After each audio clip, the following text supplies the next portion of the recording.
जी नाज़रीन, इस वक्त इस ट्रिप में सबसे ज़्यादा जिनकी अहमियत है वो इस वक्त हमारे साथ खड़े हैं। एनर्जी सेक्टर पर काफ़ी फोकस है प्राइम मिनिस्टर इमरान खान के दौरे का।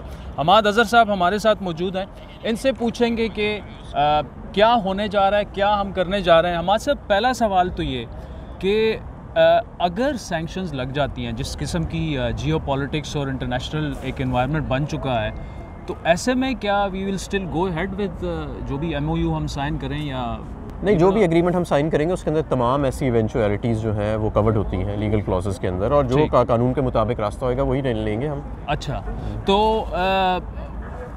टेक अवे हमारा यहाँ से क्या होगा? क्या हम समझें कि जी कामयाब हो गया दौरा, कि वो हमें स्पेशली एनर्जी सेक्टर की बात अगर देखें, जो हमारी सबसे बड़ा प्रोजेक्ट है वो तो पाक स्ट्रीम पाइपलाइन है, जो पाकिस्तान स्टील मिल के बाद रशिया और पाकिस्तान के ताउन के हिसाब से सबसे बड़ा और महंगा प्रोजेक्ट होएगा। तो ये इसलिए 2015 से डिले हो रहा है, और आज हम जितना करीब हैं इस मुआहदे के इतना पहले कभी नहीं थे तारीख़ में। पिछले 8-10 माह में ख़ास तौर पे इस पर बहुत काम हुआ है। तो मैं समझता हूँ कि अभी जो इनके नायब वज़ीर आज़म हैं उनसे मेरी मुलाकात होगी चंद घंटे में, वही इनके मिनिस्टर फॉर एनर्जी भी हैं, और उनके साथ जो हमारे आउटस्टैंडिंग इशूज़ हैं वो हम डिस्कस करेंगे, और उनकी subject to that we will proceed forward. अच्छा, are Russian firms interested in supplying LNG to Pakistan? बिल्कुल। देखें, जो रशिया है वो दुनिया का, और रशियन फर्म्स जो हैं वो दुनिया की तवानाई की सबसे बड़ी एक्सपोर्टर्स हैं, और आज भी यूरोप में as we speak 50% energy gas Russia की चल रही है। तो पाकिस्तान में अलबत्ता हमारा ताउन इनके साथ बड़ा लिमिटेड रहा है, और हमारी अपनी गैस फील्ड्स 9% सालाना के हिसाब से डिप्लीट कर रही हैं।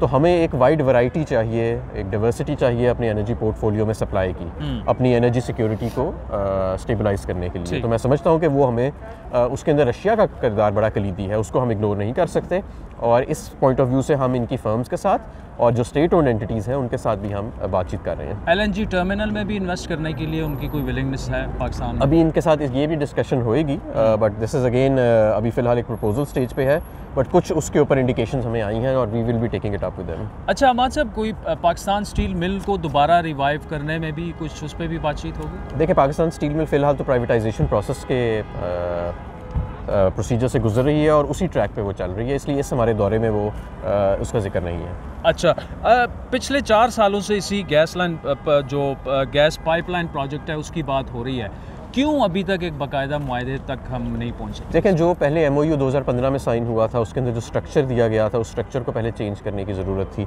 जो कंपनीज़ प्रपोज़ की गई थी उन कंपनीज़ को चेंज करने की ज़रूरत थी, वो अब हम सब कुछ कर चुके हैं, और रिवाइज्ड MOU और revised head of term sign हो चुके हैं, और ये शेयर होल्डर्स एग्रीमेंट और फ्रंट एंड इंजीनियरिंग डिज़ाइन अब रह गया है।